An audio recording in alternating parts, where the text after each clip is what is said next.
예, 우선 이렇게 훌륭한 아카데미 개최해 주신 우리 영남일보와 노병 사장님 감사드리고, 또 일기이기 회장님으로서 이끌어오신 조성재 박병호 회장님께도 정말 이렇게 초대해 주셔서 감사하다는 말씀 올리고 시작하겠습니다. 제가 참 이 인터블고 호텔 오면은 기억이 나는 게 있습니다. 지금으로부터 한 8개월쯤 전이 되겠네요. 8개월 전에 저희 6월 11일 전당대회를 앞두고 대구 지역 연설회를 할 때 제가 그 전날 인터블고 호텔에서 묵었습니다. 그런데 대구에 와서 무슨 말을 할까 진짜 고민이 많이 되더라고요.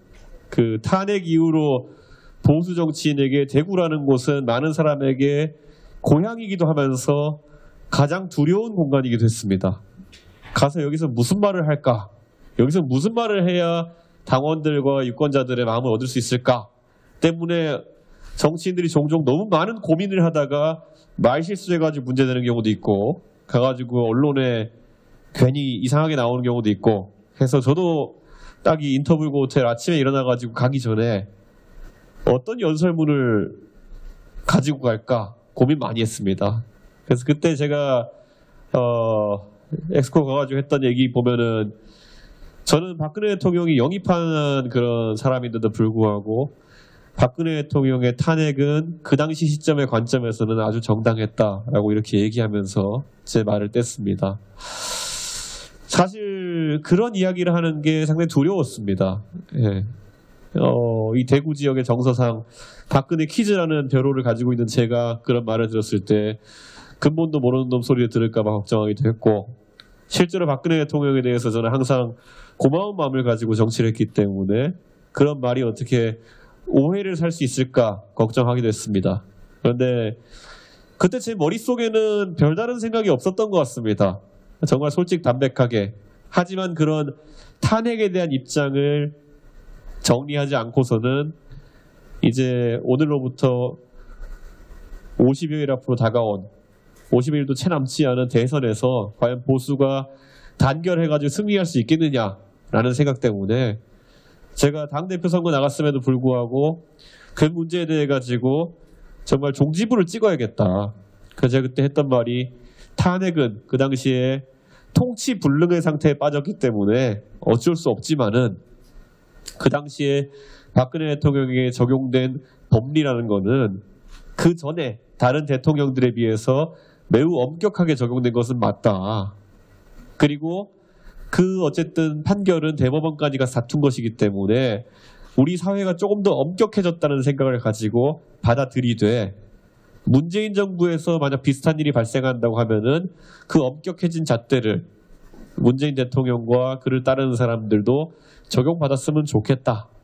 우리 사회는 그만큼 발전한 것이라 받아들이겠다. 이게 제 이야기였고, 제 사사로운 박근혜 대통령에 대한 고마움은 제가 당대표직을 성실하게 수행해서 나중에 박근혜 대통령께서 자랑스러워 하실 정도로 정치 잘해서 보답하는 것을 하겠다.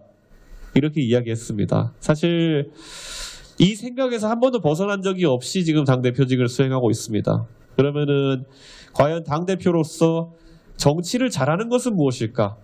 박근혜 대통령이 자랑스러워할 만큼 정치를 잘하는 것이 무엇일까도 제가 항상 고민하게 되는데, 우선 그런 생각을 했습니다. 당대표가 됐으면은 무조건 당에 있는 구성원들을 이끌고 선거를 이겨야 된다는 생각을 했습니다.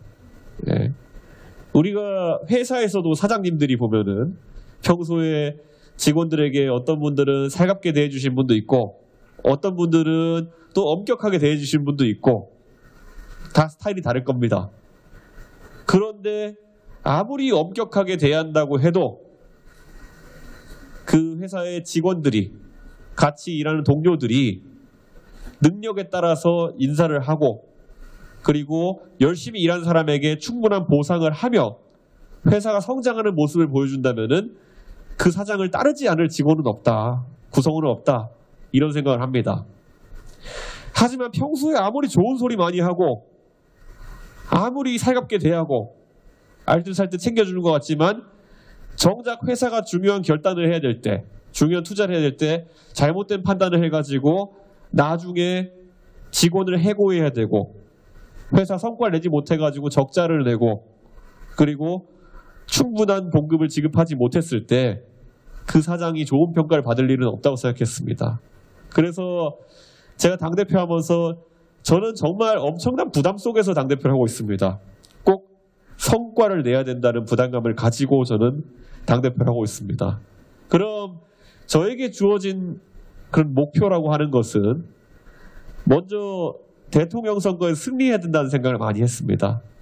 그렇기 때문에 아마 제가 당에 참여한 뒤로 여러분의 당대표를 모셨습니다. 제가 가장 먼저 기억나는 거는 뭐 박근혜 비대위원장을 모셨고 그리고 그 다음에는 또 제가 존경하는 황우여 대표님 모시고 일도 해본 적이 있고 그런데 황우여 대표님 같은 경우에는 대선 때 정말 낮은 자세로 임하셨습니다.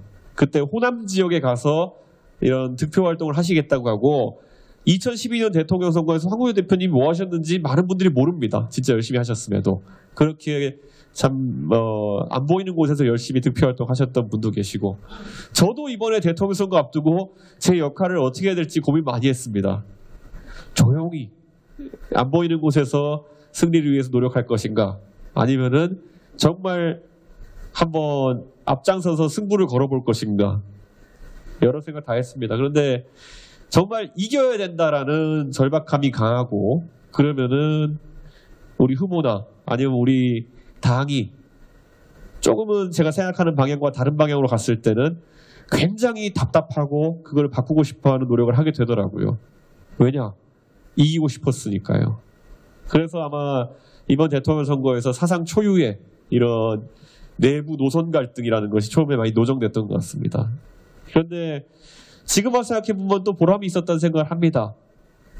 우리 후보도 정치 신인이고 저도 영선 당대표다 보니까 정치에 대해서 저희가 새로운 관점을 적용해 볼 수 있는 그런 기회가 많았고 그래서 그런 새로운 방식으로 선거에 임하다 보니까 저희가 한 번도 경험해보지 못했던 젊은 지지층이 저희를 밀어올리는 이런 현상까지 경험하고 있습니다.